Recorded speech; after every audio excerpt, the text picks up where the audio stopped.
લીંબાદ વિસ્તારમાં કોમી એકતા સાથે ગણપતિ બાપાની વિસર્જન યાત્રા નીકળી હતી। વિસર્જન યાત્રા રૂટ પર ચુસ્ત પોલીસ બંદોબસ્ત ગોઠવી દેવાયો હતો। હિન્દુ મુસ્લિમ સમાજના આગેવાનો ઉપસ્થિત રહ્યા હતા। ગણેશ ચતુર્થીએ રંગેચંગે બાપાની સ્થાપના થયાના 10મા દિવસે આનંદ ચૌદશના દિવસે વિસર્જન થઈ રહ્યું છે। 10 દિવસ સુધી બાપાની આરતી પૂજાપાઠ કર્યા બાદ આજે ભાવિકો ભારે હૈયે અને ભીની આંખે બાપાને વિદાય આપી રહ્યા છે। કૃત્રિમ તળાવમાં મૂર્તિના વિસર્જનની સવારથી શરૂઆત થઈ ગઈ છે। સુરતમાં શિવજીની 80,000 જેટલી પ્રતિમાની વિસર્જન પ્રક્રિયા શરૂ થઈ છે। એસએમસી માટેની મૂર્તિ માટે તમામ ઝોનમાં કૃત્રિમ તળાવનું નિર્માણ કર્યું છે। લીંબાદ વિસ્તારમાં કોમી એકતા સાથે ગણપતિ બાપાની વિસર્જન યાત્રા નીકળી હતી। વિસર્જન યાત્રા રૂટ પર ચુસ્ત પોલીસ બંદોબસ્ત ગોઠવી દેવાયો હતો। હિન્દુ મુસ્લિમ સમાજના આગેવાનો ઉપસ્થિત રહ્યા હતા।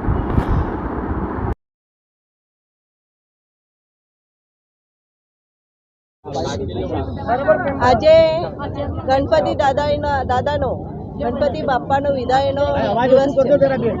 10 દિવસ સુધી બધા પૂરા દેશભરમાં, ભારતભરમાં અને સુરતમાં, ગુજરાતમાં અને આ લીંબાયત ખાતે 10 દિવસ સુધી લોકોએ બાપાની પૂજા કરી છે, પૂજા અર્ચના કરી છે, ધૂમધામથી એમની સ્થાપના કરી છે।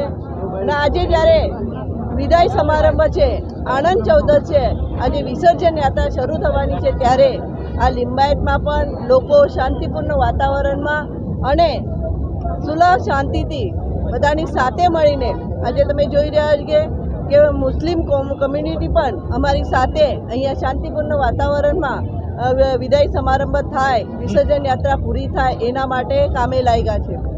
બધાને લોકોને અપીલ કરું છું કે ઇકો ફ્રેન્ડલી ગણપતિની વધુમાં વધુ સ્થાપના લોકોએ કરી છે અને પોતાના ઘરના આંગણે એની વિસર્જન કરી રહ્યા છે। આજે આનંદ વિસર્જન યાત્રા સરસ રીતે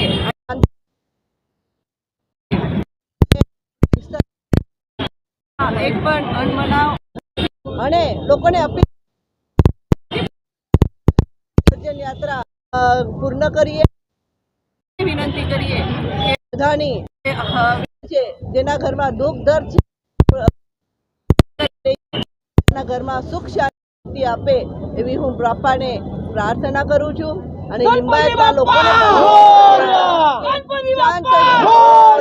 વિસર્જન યાત્રા પૂરી થાય। ગણપતિ બાપ્પા, ગણપતિ બાપ્પા।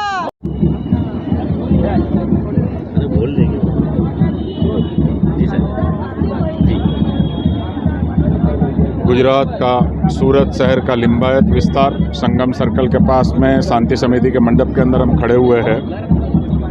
गणेश विसर्जन यात्रा शुरू हो चुकी है और आनंद चौदस का जो त्यौहार है वो हर हिंदुस्तानी, हर नागरिक हर्षोल्लास के साथ में इसमें शामिल है। इसकी तस्वीर आप लोग देख सकते हैं या मीडिया वाले। सबसे पहले मैं आनंद चौदस की मुबारकबाद दूंगा हिंदुस्तान के हर नागरिक को और साथ साथ ये विनंती करूंगा कि भारत जो देश है वो विविधता में एकता का देश है। तो हमारी विविधता में एकता की एक चमकती हुई जो तस्वीर है दुनिया के अंदर वो कायम रहनी चाहिए, चांदो सूरज की तरह चमकती रहनी चाहिए।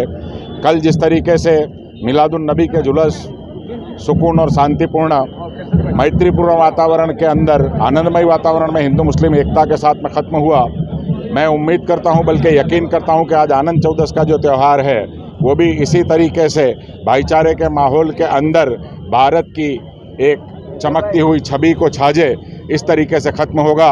ये मेरी दुआएं भी है और शुभकामनाएं भी है। मेरा नाम केसरी पीरजादा, लिंबायत संगम बैंड सर्कल के पास आज रोज़ यहाँ शांति समिति की तरफ से यहाँ कौमी एकता भाईचारे के साथ मुस्लिम समाज अग्रणी सैयद अब्दुल रहमान बापू, नासिर भाई सीमेंटवाला, रशीद भाई, अब्दुल्ला भाई और दीगर लोग यहाँ कौमी एकता भाईचारे के साथ जो भी गणेश विसर्जन के आगेवानों का स्वागत करके कौमी इखलास के साथ यहाँ विसर्जन का काम किया जा रहा है। और અમારા સુભાષનગર વિસ્તારમાં 1700 ગણપતિ જે છે તે ડિંડોલી તળાવમાં એ લોકોને વિસર્જન કરવામાં આવશે। અહીં કોમી એકતા ભાઈચારાની સાથે ખૂબ જ સરસ રીતે અહીંયાનું લિંબાયતનું ગણેશ વિસર્જન પૂરું થયેલ છે। સાહેબ આજે લીંબાયત વિસ્તારમાં વિસર્જન થાય છે, શું કહેવાનું? ખૂબ ઉત્સાહપૂર્ણ લાગણી સાથે ગણપતિ બાપાની વિદાય થઈ રહી છે। દેશભરમાં ગણપતિ બાપાને છેલ્લા 10 દિવસથી ખૂબ આનંદમય અને ઉત્સાહભર વાતાવરણમાં ગણપતિ બાપાની સ્થાપના કરવામાં આવી. લિંબાયત પણ આ ભારત દેશની અંદર સુરત મહાનગરમાં સૌથી આગળ રહેવાનો પ્રયત્ન કરી રહ્યા છે. આને આપણે 10 દિવસે ગણપતિ બાપાની જે ધૂમધામથી આરતી કરીને આ સુરતને, આ સંતા અને નગરવાસીઓને સુખ શાંતિ માટે જે આપણે અપીલ કરતા હતા, તેવી રીતે ગણપતિ બાપા દરેક ભક્તોને ઘરમાં સુખ અને શાંતિ, એમનું દુઃખ દૂર કરવાનો પ્રયત્ન કરે અને એમને સુખ શાંતિ આપવા માટે જે ભક્તોની લાગણી હોય છે, ગણપતિ બાપા એમની સૌ મનોકામના પૂર્ણ કરે. અને આજે લિંબાયતમાં પણ આખા સુરત મહાનગર જેવા શાંતિપૂર્ણ માહોલથી હિન્દુ મુસ્લિમના ભાઈચારા સાથે આપણે જે સ્થળે ઊભી રહ્યા છે, આ તમામ હિન્દુ અને મુસ્લિમોના અગ્રણીઓ દ્વારા, સંત ગુરુ દ્વારા એમનું સ્વાગત કરવામાં આવે છે. અને દરેક ગણેશ ભક્તોને નમ્ર અપીલ સાથે ગણેશજી અહીંયાથી પસાર થાય અને એમની ગણપતિ બાપાની વિસર્જનની યાત્રા શાંતિપૂર્ણ પૂર્ણ થાય એવી દરેક કમ્યુનિટી મારફત અહીંયા ભગવાનને પ્રાર્થના કરવામાં આવી રહ્યા છે.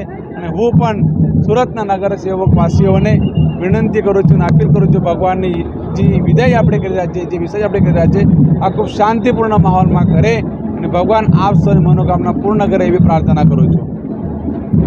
ચાલુ કરે. દર વર્ષ જેમ આ વર્ષે પણ લિંબાયત પોલીસ સ્ટેશનના વિસ્તારના ગણેશજીના જે વિસર્જન માટે પ્રોસેસન નીકળ્યું છે, અત્યારે પૂરા પોલીસ ફોર્સ અંબિકાનગરના જે સંગમબેનના વિસ્તારમાં તૈનાત છે. અને આ વિસ્તારના શાંતિ સમિતિના સભ્યો છે અને બંને કોમના આગેવાનો છે. તમામ આગેવાનો તરફથી સારી રીતે, ખૂબ જ સારી રીતે પોલીસ સાથે રાત દિવસ રહીને સાથ સહકાર ના લીધે અત્યાર સુધી બંદોબસ્ત ખૂબ જ સારી રીતે ભાઈચારાથી, એકલાસથી ચાલી રહે છે.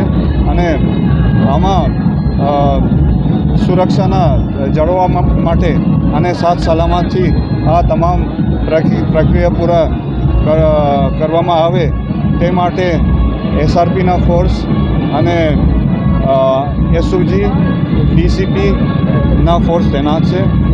બહારના જિલ્લામાંથી પણ પોલીસ ફોર્સ બોલાવવામાં આવેલ છે.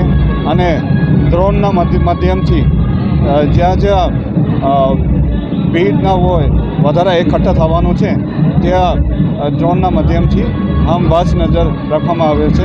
અને અત્યાર સુધી ખૂબ જ પબ્લિક તરફથી પણ સાથ સહકાર મળી રહ્યો છે. Thank you. વિસર્જન થાય છે શહેરમાં કેવી રીતનું વિસર્જન થાય? અત્યારે અહીંથી નીકળી આ ધુમ્મસ, મગદલા અને હાજરામાં વ્યવસ્થા કરવામાં આવેલ છે. 5 ફૂટથી જે વધારાની જે ગણેશજીની મૂર્તિ છે, આ તલાવમાં જવાનું છે. અને 5 ફૂટ સુધીના જેટલા પણ જે છે, આ વિસર્જન કરવા માટે કૃત્રિમ તલાવ બનાવવામાં આવેલ છે અલગ અલગ ઝોન વિસ્તારમાં. અને અત્યારે ગયા વર્ષ કરતાં આ વર્ષે વહેલી રોડમાં આવી ગયા છે. અને અત્યારે તમામ વિસ્તારમાં વિસર્જનના કાર્યવાહી ચાલી રહી છે, કૃત્રિમ તલાવમાં અને હાજરા અને ધુમ્મસ અને માટેલામાં પણ.